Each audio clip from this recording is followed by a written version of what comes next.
Hello, I'm Violet. Hello, I'm Mia. Our group explored how concentric patterns inflate to create space. The polyhedron's design was concentric patterns on the trapezoidal face. Upon inflation, the polyhedron is self-twisting and has hyperbolic planes. The inflated model is very stable, capable of supporting weights over 1,000 grams. In this project, we replaced Teflon sheets, which we usually place under the plastic sheet, with parchment to prevent plastic from melting onto the canvas, and used wax paper on top instead of parchment. The wax paper provides better transparency for tracing and easier welding. These are some patterns we found at classmates' mural board that we thought we can utilize in our own project. The 3-degree vertex pattern shows that it will inflate into a flexible flat surface with no bending stiffness. And we can use this pattern for faces where we want to avoid deformation. The concentric circles and squares formed a saddle shape, even when the center was removed.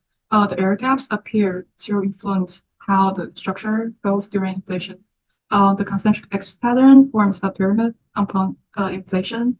Those we can utilize to create non-planar spaces on our polyhedron.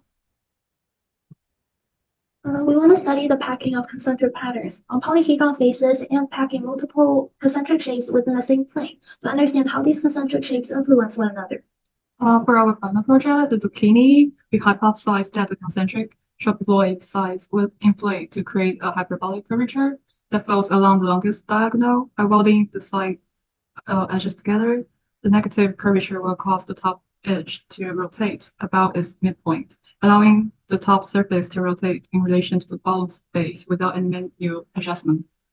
In our first iteration with a zucchini, we used 3-degree patterns on each surface with cosine waves and double edge shapes for the connections between each surface. However, the inflated patterns are not stiff enough to support the form. Another idea we had was to replace all the exact surface of a polyhedron with a pattern that inflates into a pyramid. We can create an enclosure with entirely positive curvature, resulting in a dome-like structure. Initially, we were worried about where the airflow across different surfaces. Therefore, we used cosine waves at the connections. The cosine waves cause the connection to concave, making the structure unstable. So we tried to connect two pentagons with regular parallel tubes, and the connection is much stronger. We hypothesized that packing concentric circles of varying sizes will have an interesting result, as their differing curvatures would interact and pull on one another. Upon inflation, many circles couldn't achieve their targeted saddle form due to the influence of neighboring circles. Interestingly, the folds of all concentric circles became interconnected, extending across the entire model, and the area in between these folds exhibited a bulging effect. We decided to study this model at a local level by isolating 3 concentric circles and examining their deformation. With 3/4 of their edges free, these circles were able to deploy into a targeted saddle shape while creating space beneath the area where they're connected.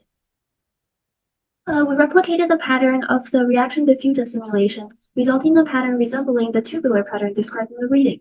Upon inflation, the pattern formed a flexible surface with multiple local deformations.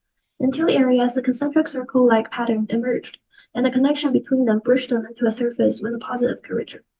So we decided to take this bridge and attach it to 2 concentric circles. The pattern did result in a dome-like surface to form. Thank you. Thank you.